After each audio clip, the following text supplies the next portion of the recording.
Welcome to Left Coast Live. It is Tuesday, August 27th. I am your host, Dieter McBusiness, joined as always by the one and only Stat Pat Stateless Patriot. We are here with you to talk about the current condition of the 2024 presidential race. We are also going to talk about some big news today where 230 some odd GOP members from the Bush, McCain, and Romney camps all signed a letter endorsing Kamala Harris. Jack Smith tried to revive the classified documents case. The DNC is suing the Georgia Election Board, and the Supreme Court has a 34% approval rating. Stat Pat, let's start with something interesting. Do you think there was a convention bump?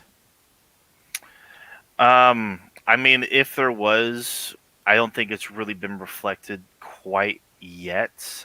If anything, what we've been seeing is just the ongoing trajectory from Kamala taking the mantle. Um, but I guess time will tell. We are seeing like her; she's definitely increasing her lead, especially in the national polls. I did notice that at the very least, So this is what I but like to do. So this is for all you people who are wondering how to look at polls, okay? Always be ruthless in evaluating the quality of a poll. And when you see a 7,000 or 8,000 in this case, nearly sample size, probably going to want to pay attention to that poll. Anytime you can compare a poll that was done a couple weeks prior from the same company with one that just came out, always a good barometer of where things are. Now, with that said, not that great a news if the Morning Consult polls hold. So right now, ending August 25th, 2 days ago, ending Sunday, Harris was +4 according to the latest Morning Consult poll, wow. which was absolutely enormous. That's an Yeah, enormous poll. And yeah, then big sample size. and then this was the other Morning Consult poll, which had a 4,000 sample size, and that was taken right before the convention, and Harris was Like, +4. right, right, yeah, yeah. So Yeah, I it mean, doesn't suggest that there was a convention bump. Now, right. this poll up here, this big dog here, Hmm. this was done the 23rd through the 25th, so it ended Sunday. So it might not be Hmm. um, emblematic of what's really going on. I can't believe they talked to that many people in 3 days.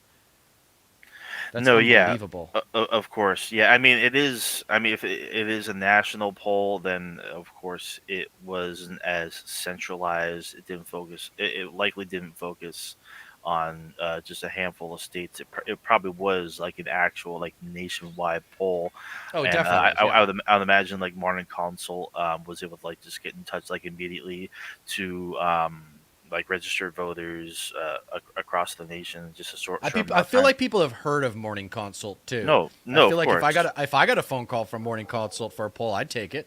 No, yeah, like they're definitely a big name.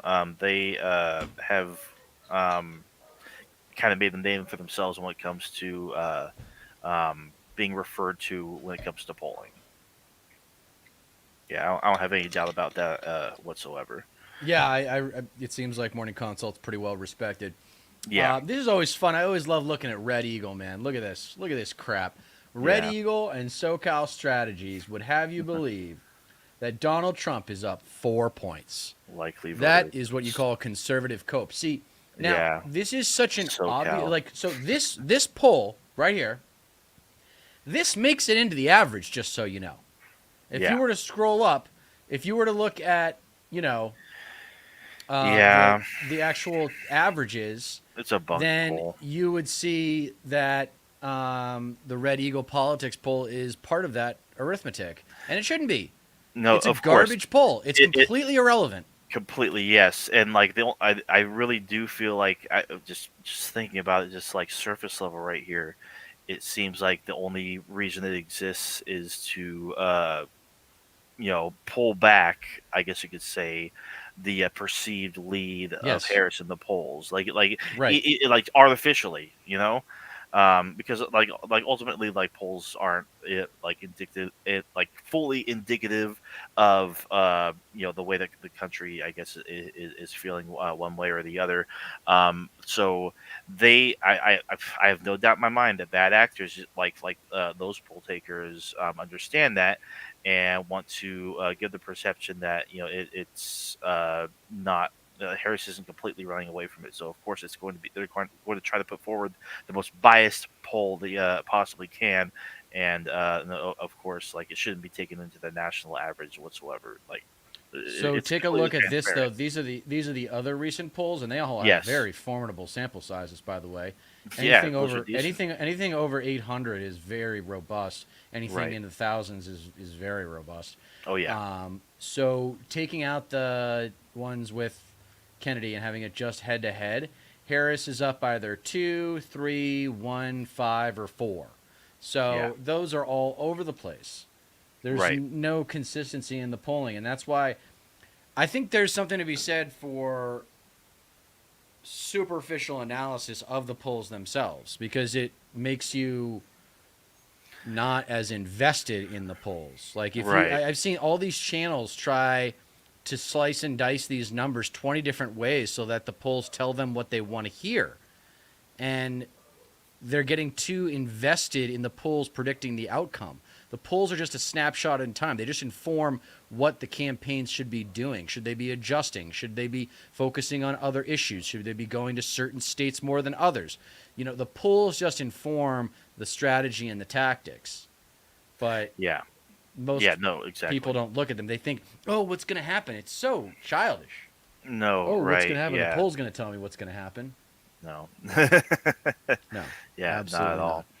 Yeah, and of course, like just to touch on like just Trump's reaction of it all, like really just says everything as well. It's like he'll only accept the polls if they show him winning, and it'll just reject them if they don't show him winning. And I really don't think he even cares about his campaign anymore. Like his campaign chair, like they tried to like restart the campaign, give it like a fresh go. I guess it just completely failed. Like Trump can't stay on topic. He can't stay focused on policy or anything like that. He'll just ramble on about like whatever his grievances of the day are. Like he has absolutely no focus whatsoever. He just said on Dr. Phil that if Jesus came down and he was the one counting the votes that he would win California. This man is completely fucking detached from reality. It's it's no wonder you mentioned at the top of the show that multiple high level like GOP members, I guess it said. We're going to watch a piece on that in a second. I'm looking forward to that because that's kind of mind blowing to me. That's going to like be a big sway. Race for the White House, more than 200 Republicans who worked for both former President Bush's Senator John McCain and Senator Mitt Romney have endorsed Okay. Vice President Kamala Harris for president. The group penned a letter saying in part, democracy would be, quote, irreparably jeopardized by another Trump administration. Joining me Yeah. for more on this is the Harris campaign is CBS News campaign reporter Aaron Navarro. Aaron, how significant is it that Interesting. this new GOP group is putting support behind Harris? Well, good morning. This was actually a group of folks. Some of them did the same letter for President Biden's campaign in 2020. About 150 former Republican presidential administration staffers signed a similar letter saying that electing Trump is untenable. You're seeing 200 this time for Harris, and they range from former interns on the campaign for John McCain in 2008 to a longtime chief of staff for George H.W. Bush, as well as a former staffer to W. Bush, as well as former Vice President Mike Pence. So But these it is people in that line have been with the argument the Harris campaign around is for a making minute. that they have bipartisan support, Yeah. and that, Oh, yeah. that follows This goes all the way back to several W Republican personnel. speakers at the convention in Chicago last week.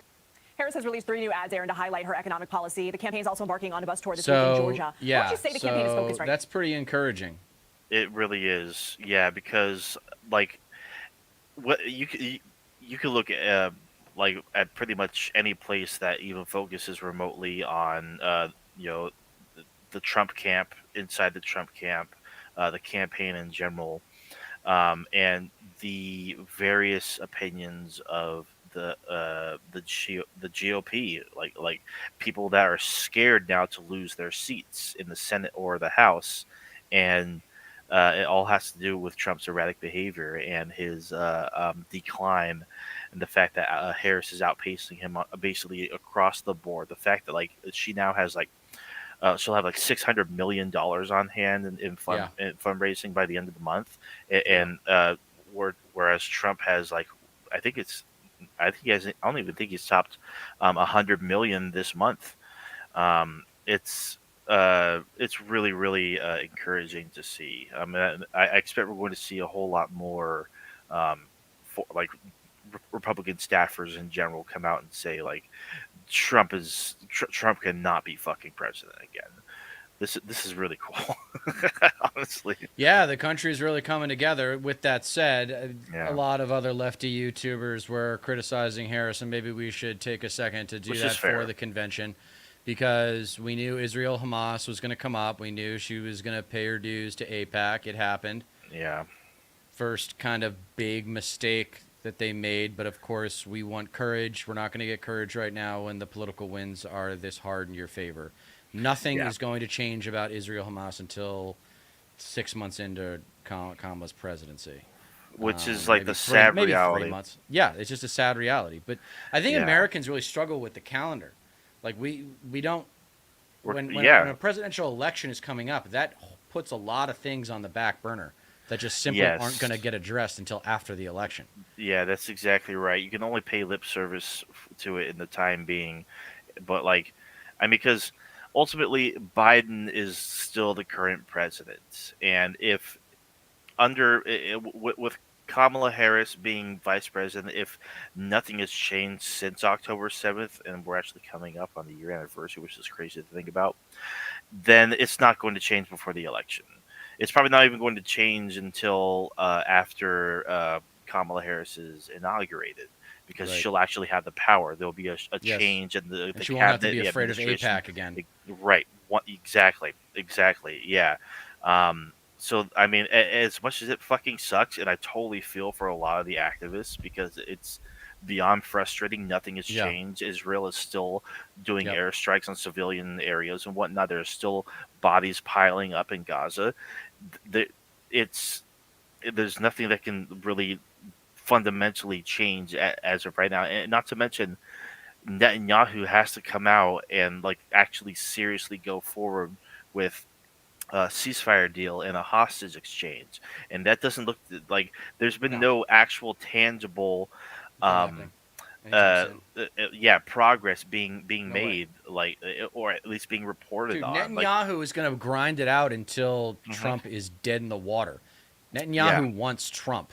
People yeah, always forget Netanyahu's a conservative, hmm, a really hard conservative. he's a Like fascist, beyond what we think of here in America as yeah, conservatism, and super corrupt. Look at his relationships with the media in mm, that country. oh Oh my yeah, God, it's oh yeah, disgusting. The big time, other big mistake she made that was perhaps more subtle, and she's done it multiple times, and it's just because xenophobia reigns supreme when it comes to all the phobias. She says she's going to reinstate this border bill that I thought was Chuck Schumer outfoxing Trump yeah, it was and bait, Mike Johnson, and I thought that that wasn't the actual bill they would pass once they have power. But right. she's talking about it as if she's just going to pass the one that they had proposed, I guess it was a year ago. Yeah, that obviously can't happen. It's not a good bill, and it was just put in place to bait the Republicans into voting Right. against it. And like, yeah, it's good. It's good campaign fodder. Honestly, it's 4D chess. It's really smart of them to outsmart the Republicans. It's like, oh, this is like your number one But issue. no comment so far about whether or not they would adjust the bill that they would propose Right, yeah. That I mean, that's just probably another one of those things that won't actually be addressed properly until until. it arrives. Right. Right, yeah, I yeah. wonder So if that's going to be her first piece of legislation just because she knows it I can get hope I, passed. I hope And not. But I am interested in seeing how the first 100 days will go. For now, it's just I mean, at this point, the Harris campaign doesn't really even have to do much at like at this point. Like they probably do have like the support at this point to like just slide through the election. It's not a given, obviously, but when it comes to campaigning and like making like very specific proposals or I guess policy promises, for lack of a better term, that probably isn't like just that's probably just going to end up being like a distraction from like just the primary messaging that we've seen, like for example, throughout the entire DNC. I expect a lot of what we heard at DNC on behalf of the Harris campaign, or from her herself or Walls, would just be harped away on from now until the election, because the Right. election's like just a little over 2 months away. So Right.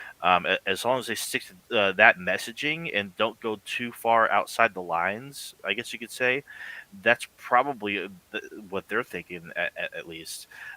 All they're going to need in order to propel themselves to victory and get past the finish line. Yeah. Yeah. Well, I'm interested to see if that becomes her first priority when she gets in office. Knock on wood, she wins. Yeah. Yeah. But I don't know. It seems like it's going to be a top priority. It seems Right. like the border. They just want to Yes. shut. They just want to shut up conservatives about the border. That's exactly it. That's exactly it. So I wouldn't be surprised if it is like top three on the list of tackling right Right. away, because we've needed immigration reform for a while. Middle class tax But cut. She's got a lot of line items to. If she gets yes. 50% done of what she's promised, then Hmm. she'll have a pretty easy path to reelection. Yeah, It's because she just had a crazy. I love how Kamala Harris, like this pedestrian politician who uh-huh. is really not, I'm sorry, she's not that talented. She's not exceptionally intelligent. There's a Right. reason they're keeping her away from the media, and it's because she's not good on her feet. All right, when I was Sure. talking to you about Bill Clinton when he was up there at the DNC, and talking to you about how that's one of the most intellectually gifted people to ever be president. Hmm. The reason why I say that is for a variety of reasons, but the big one is when he was giving a State of the Union one time, the teleprompter went out pretty early on in his speech, and he had to do basically an entire State of the Union without a teleprompter, with Oh nothing, man. no notes, nothing. I Damn. mean, yeah, he is a very, very talented man. Right. And Barack Obama, very Hmm. talented man. Do I think he was as smart as Bill Clinton? I don't know. Smart in different ways. Sure. But Yeah. No, I totally Obama, see where you're coming from. I don't think Kamala Harris is even close to as talented as either of them.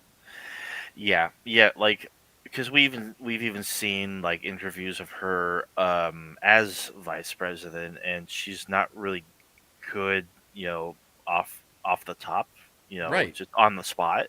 Yeah. So I totally agree with that.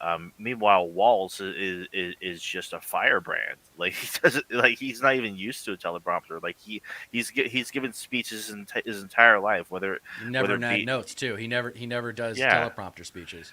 right. So like you know, I think I mean regardless, she has had all this time to work on that, and I do think that has definitely shown itself, the progress that she has made since becoming vice president. She But scored so many points by picking Walls. It's the only reason yes, that I yeah, have big time. really any hope for this administration. If she had Yes, gone with yes. Shapiro, Bashir to a lesser extent, Hmm. it just, I'm telling you, man, we're entering a new phase of presidential politics where we Hmm. understand that the best vice presidents are the vice presidents that aren't going to run for president, Hmm. because the simple flow of tasks that go into the White House is enormous. And Yes. there's just too much work to be done. So if you have an able-bodied guy or woman that has the seal of the vice president at their disposal, put them to work. Hmm. And yeah, with his communication skills, man, it comes back to his teaching background. He's Exactly. it's so easy for him because he did it every day for 30 years or Right. whatever it was. Right. Yeah, and he had to. I mean, teachers don't use teleprompters. No. They got to study the curriculum, and they got to Right. present it in a way to where it Well, resonates. there's a saying in education that you don't really know a subject until you can teach it. That's right. No, and that couldn't be more true because it's like, in a way, you become a professional yourself on whatever subject it is in a way because it's like when it becomes your job to convey whatever the subject is to a class who is learning it from you, it becomes like a talent over time for sure. That's Yeah. why like I couldn't be just one reason after another why I couldn't be more stoked that Walls is on the ticket. Like even if he doesn't run for president in 8 years, if Kamala gets a second term and wins, um, He won't. it right like the shared responsibilities and duties within the White House. I wouldn't be surprised if he gets like a fair amount of them, and that becomes like a Yeah, a very player. a very involved Yeah. vice president when it That's what I comes want. to, yeah. I'm telling you, man, Me it's too. the job That'd be is great. impossible. The job is impossible. No, Reagan yeah. said that if you get 70% of what you want to get done as president in 2 terms, that's an A plus. That is Yeah. no longer attainable without a third wheel. The first wheel being the president, the second wheel being the Secretary of State, the third wheel being vice president. Yeah, Because bingo. Secretary of State, we've talked about it, is just such an important job. If you Yeah. have an epic Secretary of State, and this is actually one of the few jobs in government where I'd be okay with a celebrity being Secretary of State, because if you have a great Secretary of State that can just deal with foreign policy for you so that you can focus on domestic policy because the Cold War is over and domestic policy is what decides elections in today's America, Yeah. you are in such better shape. Yeah, I No, was yeah. thinking it'd be fun to have like a legendary actor, movie star, or musician, or some sort of artist be Secretary of State and just show up because there's nothing like American celebrity. No other country. Yeah. The UK celebrities are all feeding off of our entertainment system. So no one in the world has a celebrity culture like we do. Like, could you imagine The Rock being Secretary of State? And obviously, like, maybe not being Secretary of State because he has no education, but and you need to have a well-educated person in that job. No, of course. Yeah, so it really does I mean, if it's not going to be, well, I mean, It's going to be Pete Buttigieg. By the way, I'm dead right Yeah. about that. I know Yeah. I'm right about that. I was looking at that short the other day, and Yeah. that was one of those times. I'm glad we were live for that because sometimes it just clicks for me what's going on. Because you think about it, he's the only visible member of the Biden cabinet that Yes. was showcased at the DNC. So, That's right. ergo, he's That's the right. only one that's going to survive. I mean, I don't think it's because he's Yeah. gay, but that's like the cherry on top to his story. Sure. He is a intelligent guy. Like, he went to Harvard. He was a McKinsey guy. I hate management consulting. The entire premise of management consulting, having been a management consulting for one of the big 5 management consulting firms in the world, Yeah. is an absolute anathema to corporate America. It doesn't really add as much value as they would have you believe, but Right. it does attract a lot of really skilled people, really educated and intelligent and skilled people. I mean, all the best schools, well-traveled, and it's elitist. It's elitist. But Right. I am an unapologetic elitist in some respects. I don't think Secretary of State, like the celebrity idea that I have for Secretary of State, like they're going to have to be really smart too. You No know, kidding. like there are some freakishly talented actors out there who are also really well read and studied and stuff like that. So it'd be someone like that. Yeah, not to mention you would need to put someone in that kind of position who really wants it. And I'm sure there are plenty of people that do. Everybody So, wants it. Everybody wants that job. right. Yeah. So like Anybody who knows what that job is wants that job. right. Yeah. So it's gonna be interesting. Like that's gonna be like a great He's debate. evolved. He's evolved. He's no longer a management consultant. That's why I have hope for him because he has changed. Yeah. And kudos to him. Way to go, Yeah. man. You worked on your game. We talked about it. Kamala and Pete Buttigieg were both kind of backburnered after the election. And rather than just twiddle their thumbs and wait for their turn, it's clear to me that they've been working with some really good people on how to up their game rhetorically. And it's paid off. Yeah, no kidding. Because as of now, Pete Buttigieg would be like the only one I really even considered like actually seeing in the position of Secretary of State. But like someone with like a brand, name recognition, someone who's really smart and personable, like a Tim Walz, for example, would be a great for a position of Secretary of State. So that'd be interesting. Obviously, that's probably like the number one thing I'm looking forward to seeing when it comes to Harris picking out her cabinet members for sure, and not to mention who she keeps from Biden's administration and who she throws away. Okay, let's move over to the classified documents case because I thought Yeah. this was dead, but Yeah. it So might not be. what I heard, I guess, Jack Smith revised the whole thing basically and put it forward again, but instead of instead of naming Trump as President Trump, naming him as candidate Trump, and Right. I'm really interested in seeing where this goes. I'm still a bit unsure on the details, so let's check this out. All right, my man. Updates, minor ones at that, on the legal troubles Donald Trump has found himself in. Remember, September 18th, that is the day that he will be sentenced for those 34 felony counts after he was convicted there in the hush money payment That's trial right, earlier that's this right. spring. That's But you coming up. remember the very first day of the Republican National Convention there in Milwaukee, remember on that Monday, Judge Eileen Cannon in South Florida dismissed the indictment against Trump in the classified documents probe brought by special counsel Jack Smith. Well, now Jack Smith is fighting back. You see there from Meg Kennard, the AP deadline filing, saying this, that special counsel Jack Smith urges federal appeals court to reinstate the classified documents case against Donald Trump there. So this is pretty significant. We knew this was coming. Remember, we knew that Jack Smith was going to appeal this decision by Judge Cannon there. Remember, Judge Cannon found in her ruling that Jack Smith, in his appointment as special prosecutor, that very appointment was unconstitutional. That is what Judge Eileen Cannon found,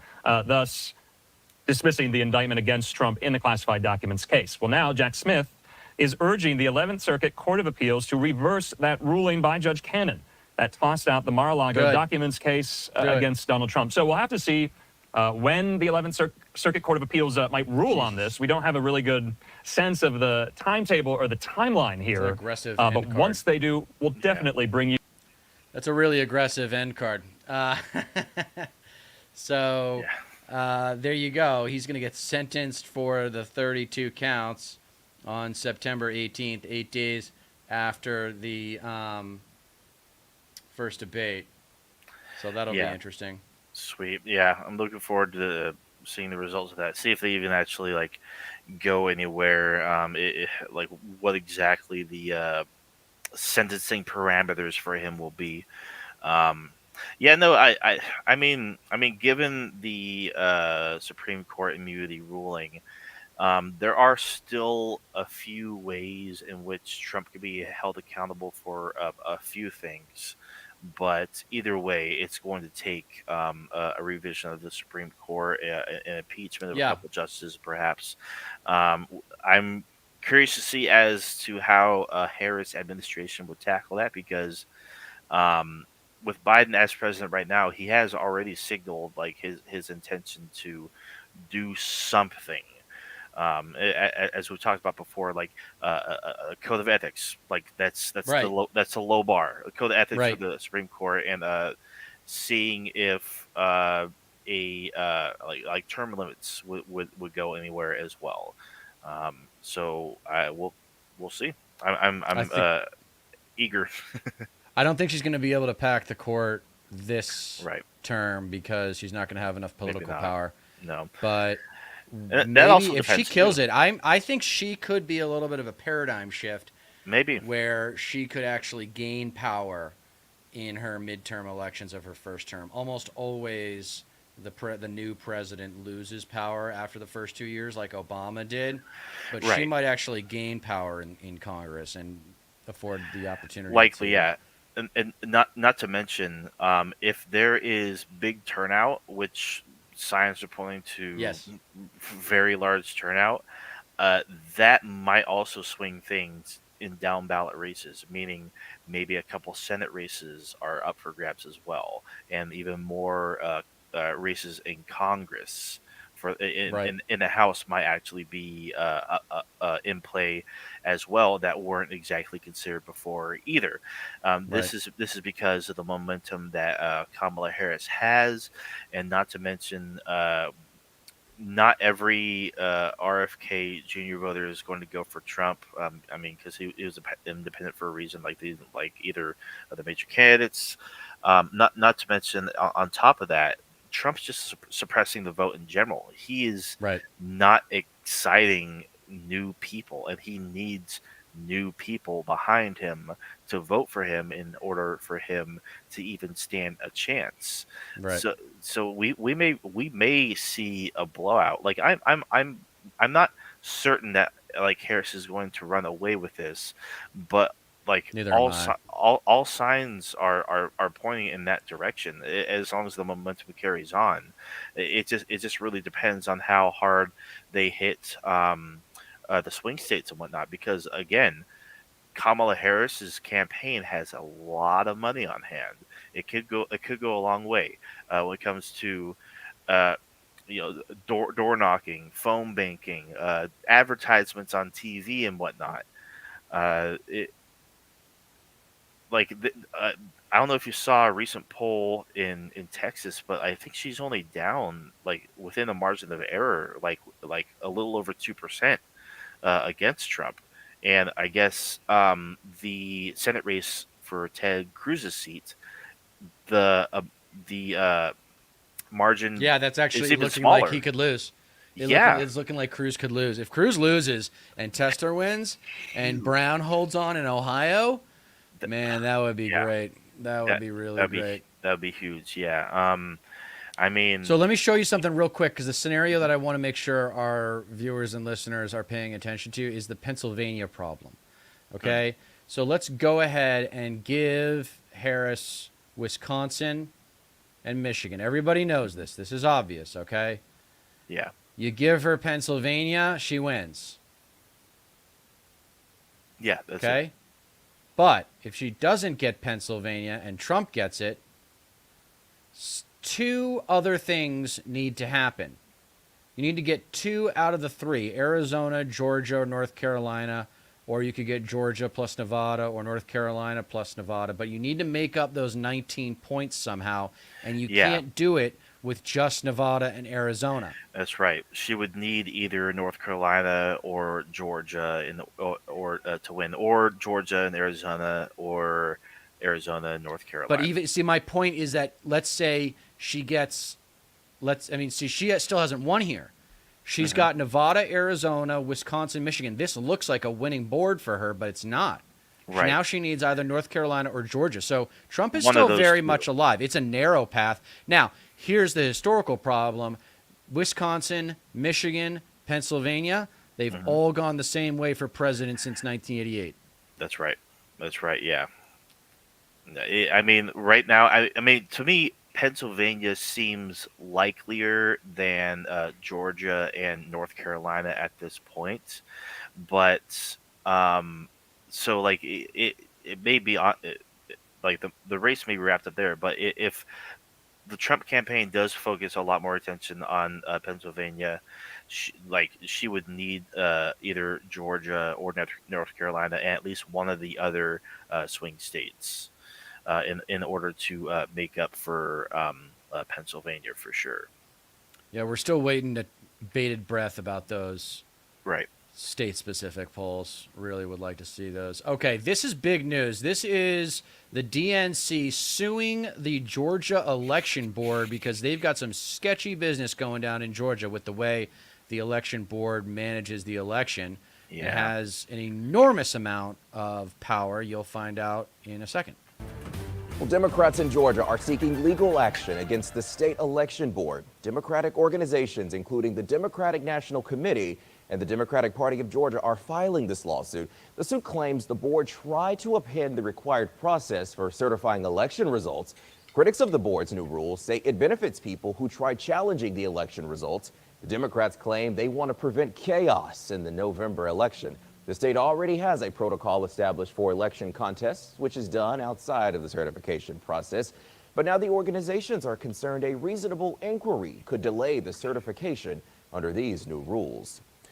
Right now, Governor Kemp's office is seeking legal advice on whether he has the authority to remove 3 members from the state election board.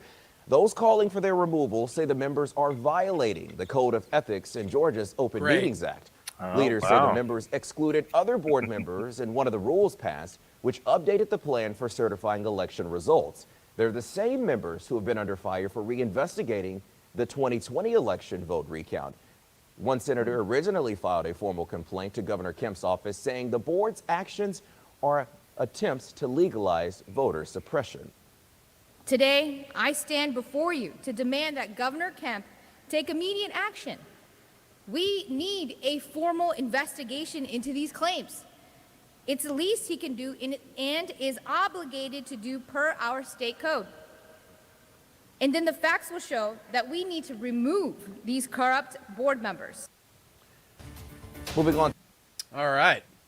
So, I want to go Yeah. back to here really quick. Just because I think North Carolina is going to be the saving grace. I'm worried about Pennsylvania. We'll see what these state polls have, but I have had a nagging feeling about Pennsylvania in terms of the big 3. It's the most important one with 19 votes. Yeah. So it's just the arithmetic is so screwed if Kamala doesn't get Pennsylvania. The good news is we'll know early on in the evening whether or not she's going to get Pennsylvania because they start counting mail-in ballots right away. Whereas in North Carolina, they don't start counting mail-in ballots until 5 o'clock in the afternoon. So Jeez. we might have to wait for North Carolina way into the evening on election night. Right, because if Pennsylvania's looking good, then we wouldn't really have to worry much about it. But yeah, and not to mention, if that suit against the election board there in Georgia is successful, that might also prove well for Democrats there as well. By how much, who knows? But I wouldn't be surprised if we end up getting Georgia anyway because of just the fact that turnout is already going to be super high to begin with. But yeah, it's looking very, very promising. Because Pennsylvania wraps it up. But if she gets either Georgia or North Carolina in at least one of the swing state, then that's it. Maybe she gets all 4. Maybe she gets Nevada, Arizona, North Carolina, and Georgia. Polls are starting to slowly creep that way, and so at that point, it's like by how much of a margin does she win, and how close to some of the other red states get? Like how close does Florida get? How close does Texas get? Because those are the other 2. Like those are the 2 biggest electoral counts that Republicans won in the last election. The last couple of elections actually. So it's going to be it's looking very promising. Like I don't really feel doomer about it at all. Like compared to where we were, not even a couple months ago. So yeah. Yeah, I'm interested to see what happens with the state-specific polls these next couple weeks because those are really going to inform where the race is at going into the debates. So we're going to get the debates, the first debate on September 10th, and then Trump's going to get sentenced on September 18th. There we and go. Then we're going to have another debate. The VP debate is October 25th. No, sorry, September 25th. Then the second presidential debate is October 1st. That's right. And the third and final presidential debate is on my anniversary, October 9th. Okay. The 9th. Let's see. What is that? It's a Wednesday. Wednesday. Okay, then that'll be fine. I'm looking forward to every single one of them, honestly. Yeah. So long as Trump shows up, because That he's VP, yeah, I think. Well, I was talking with some friends about it today. I think there's a chance, and we should wrap up with this, or we can keep talking, whatever. But we should cover this now. But Of course. so Trump. Let's see. What do I want to say? So, do you, if Kamala smokes Trump in that first debate, do you think there's a chance he won't debate the second and third time? Because I think there's a really good chance that he wusses out and just accepts the loss at that point and puts his tail between his legs. He's playing a lot of golf right now. He's in He's not doing denial anything. Yeah. about where he's at in this race because he's surrounded himself with yes men. The aides that are pleading with him to change course, he's not listening to. Mhm. There are rumors swirling around that all he does in meetings is, surprise, surprise, complain. Yeah. No, of course. There's a lot. There's a lot to it for sure, and I kind of don't even know where to begin about it generally. But ultimately, he is. It seems like he's just given up. He's Yeah. totally lazy. He doesn't even Yeah. want like He's 78. to answer. Yeah, to answer your first question though, I think if he like does poorly in that first debate, he will blame anything and Right. everything and everyone else, and just come up with like all sorts of excuses for him not to show up to the next debates. Right.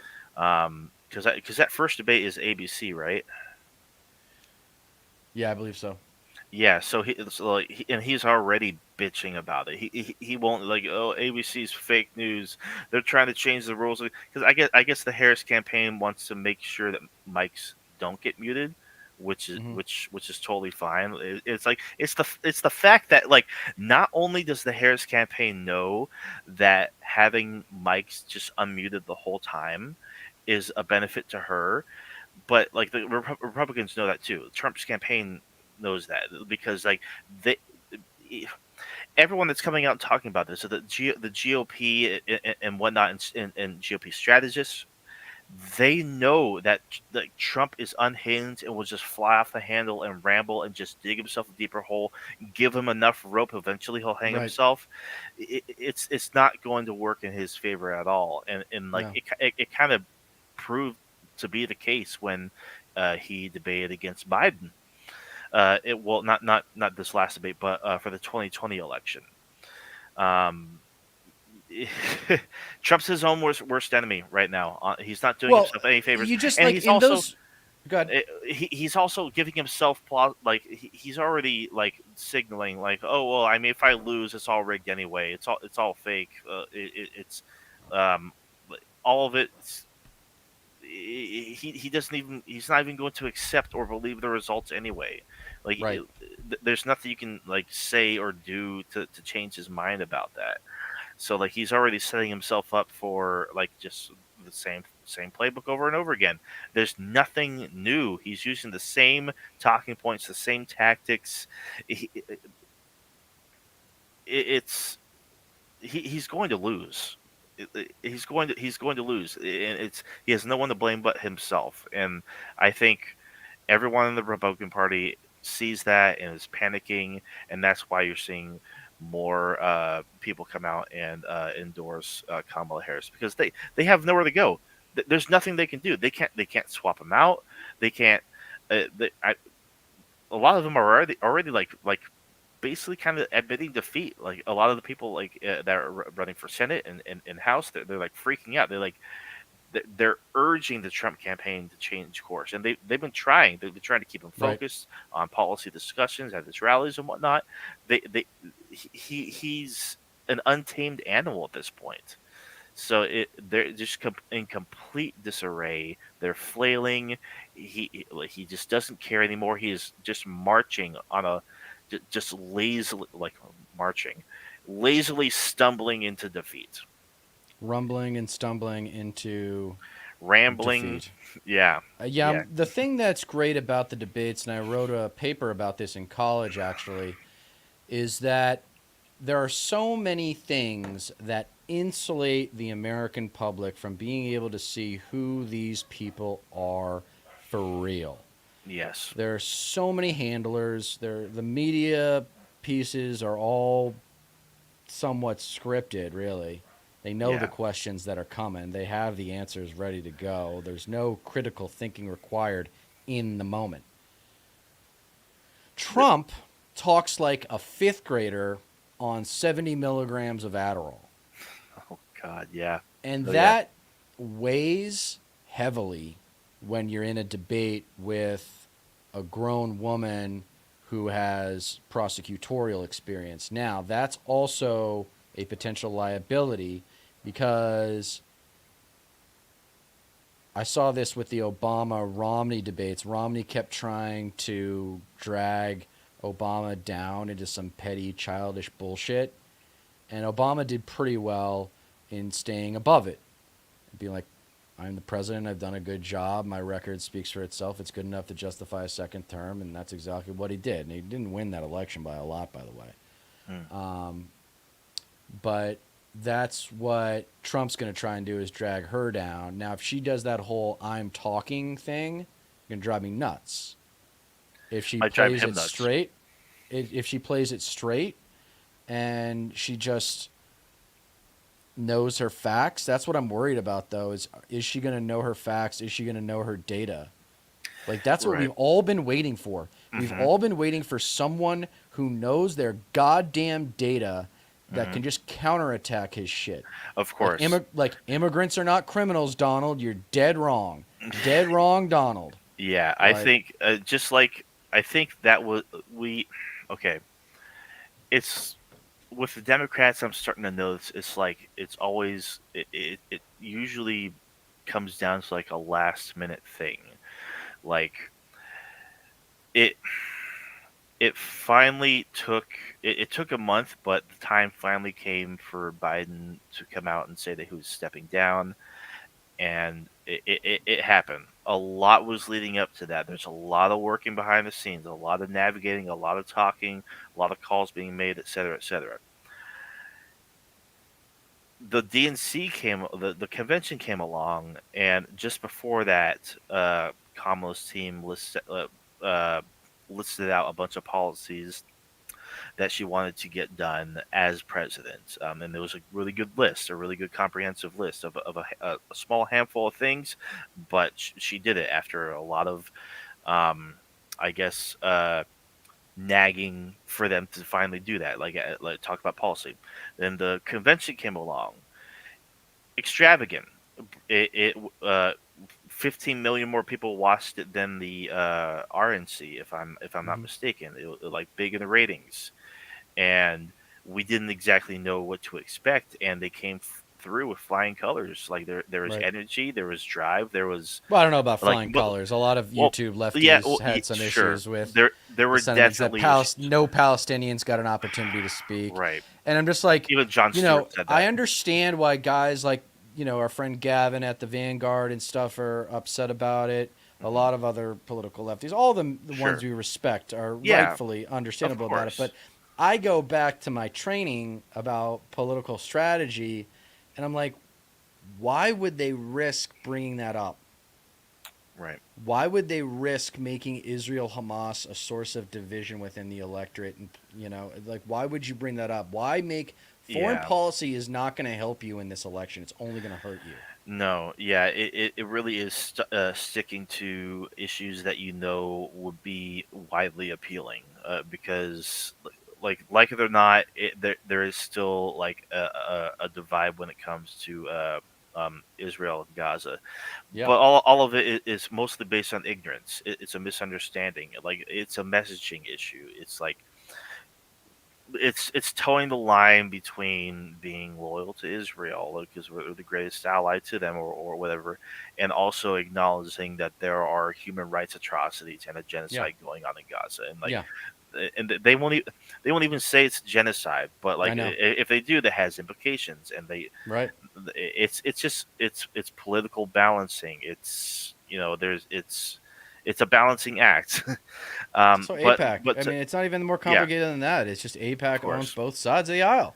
of They course. play both sides. Uh, but to uh, finish what I was mentioning about the last minute stuff, I wouldn't be surprised if leading up to the debate, Kamala gets all her ducks in a row and prepares exactly in the way she needs to take him on.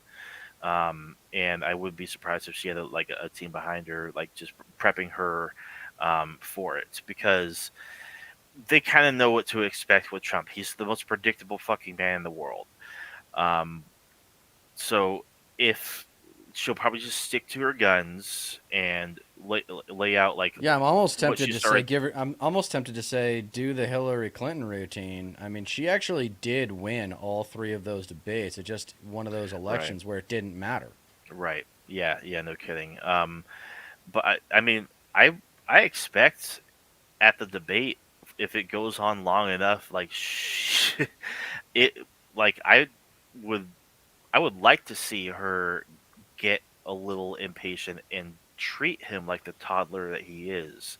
Because if he's just going to keep on repeating himself, which like that's typical Trump, eventually it's going to get grating, and she's going to call him on it. Right. And I think those are going to like come off as powerful moments, Right. moments like where she like is seen as someone who can take charge and call the bullshit as everybody else sees it, and that is very desperately needed, because Hmm. we're not really even seeing it that much from the media, because it's just Trump. That's Trump. That's how he always is. But to see that like in an actual like head to head confrontation, it is going to play very well, I think. So I think it's going to definitely play in Kamala Harris's favor, because Trump's not going to do himself any favors. It's for months since, well, I mean, for weeks now, since Kamala Harris became the head of the ticket. It's like if Trump backs out of the debate, it's a lose for him. If he goes Yeah. to the debate, it's a lose for him, because he's going to be exposed. He's not going to perform well against her, and he knows it. Everybody knows it.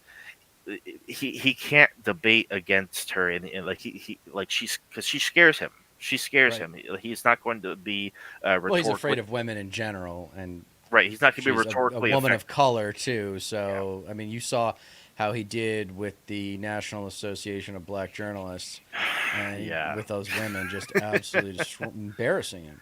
yeah, yeah. No kidding. I expect it to be probably even worse than that. To be honest, it's but I don't like she's not going to play into like I guess hostility towards him, at least right away.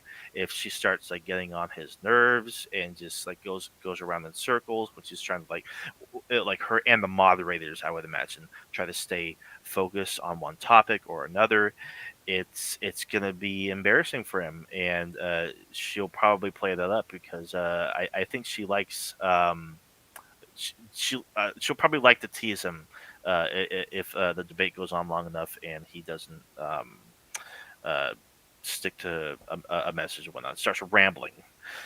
So Oh, you know he's it's gonna ramble. He's gonna sound like shit. He's like black yeah. jobs. No kidding. Like That was all my the things favorite you're part about the NABJ, NAGB, whatever it was, with the Mhm. National Association of Black Journalists, where he was like, Kamala was like, well, first she was an Indian, and then she was a black. Oh my I mean, god. he's so racist. He's so Yeah. racist, dude. He's such a white trash idiot. I Yeah. mean, he's so ignorant. He's so ignorant. Like, he's so unsophisticated. I mean, No he's the kidding. kind of guy. He's the kind of guy that if you're the American dream, meaning that you got rich by working hard and hopefully pursuing your passions, Hmm. and you're a member of a country club, Donald Trump is the guy that you are worried about becoming a member of your country club. Yeah. People who have money and class Hmm. do not want to associate with someone like that. They actually don't want attention People who are successful very often, and I think this is the case with 90% of Americans, just want to be left alone. Yeah, yeah, They just no want to be kidding. left alone. Yeah, You know? yeah. Anna Singleton says Trump is not lazy. Looks like you are just sitting there laughing, lying about someone else. We haven't really lied about anything that he's done at all. Like if you look at him from an unbiased perspective, he's completely out of focus. He doesn't focus on one thing or another. Right. He's not educated on the policies. He doesn't know the sophisticated. No, it's just border and abortion. Yeah, yeah. It's like scary immigrants. They're coming for you. They're going to invade. You're not safe. I'm the only one who can save you. It's like how much of an egomaniac do you have to be to actually like for one, say that out loud, and two, make people believe it. He hasn't said anything new since the 2016 election. That was a different election. He doesn't have the spark that he did before. He and his record speaks for himself. Like he did not perform as well as he was anticipating in not only 2020 but both in the midterms as well. 2018 there was the blue wave. That's what brought us the squad and a Democratic House. His overturning of Roe versus Wade is like his biggest Achilles heel. The GOP is the dog that caught the car. Yep. Now that they finally achieved this Yep. goal that they've been going after for decades and decades now. Trump is even too like in one breath he'll take credit for it, in the other breath he says to women, I'm going to be the most pro woman president ever. It's like, well, which is it? You stripped away their rights. Women have less rights today than they did before you became president, and that's because of the Supreme Court that you put justices on that were handpicked by the Heritage Foundation. Right. You're doing their bidding. Yes. Like Trump is offering new, and like if he's People not are tired lazy, of it. I think if people he- are sick of it. if he's not lazy, he wouldn't be saying the exact same things every single rally. He would think of something new to say. He would talk about his policy proposals. He wouldn't be golfing like every. He's in single day. denial, man. This is what conservatives do. This is what conservatives do. They live in denial. I'm happy. I'm a winner. People like me. No, they don't. No, Right. you aren't. God, yeah. You're a fucking loser, man. He's a loser. He's never going to win the popular vote. Even No, if he wins this election, he's I don't not think going any to win the I popular don't vote. think any Republican is ever going We've to win had the popular vote one again. Republican win the presidential popular vote since the end of the Cold War, and his name was George W. Bush. Yeah, yeah. So, go ahead. No, like if he wasn't lazy, he would be hitting the ground running, rallying his ass off every single day. But he just doesn't have the motivation to do it. He just like sits there and complains, whines about like crowd sizes or Right. polls not swinging his way. Like why should he campaign? Like he's just going to deny the results of the election anyway. You know, and he's going to count on his cultish base of followers to you know, rise up and get outraged over the election results anyway. Like, what is it to him? He doesn't care, and not to mention he has immunity according to the Supreme Court anyway. Right. Like he doesn't gain anything from this election at all. So why even try? You know? Yeah, it'll be interesting to see how that immunity ruling factors into his legal battles following the election. Yeah. It'll be very interesting to see how that is dealt with. Right. So yeah, that's all I got for me, man. Do you have anything else you want to discuss? That was it. No, honestly, we like breezed through topic to topic. Well, I think it's good like, because we're coming back. So people know we're coming back tomorrow night. We'll be back around 6, 7 Pacific, something like that, somewhere in that window. And until then, don't forget that you don't get change in America by asking nicely. Thanks for tuning in, guys. See you later. Peace.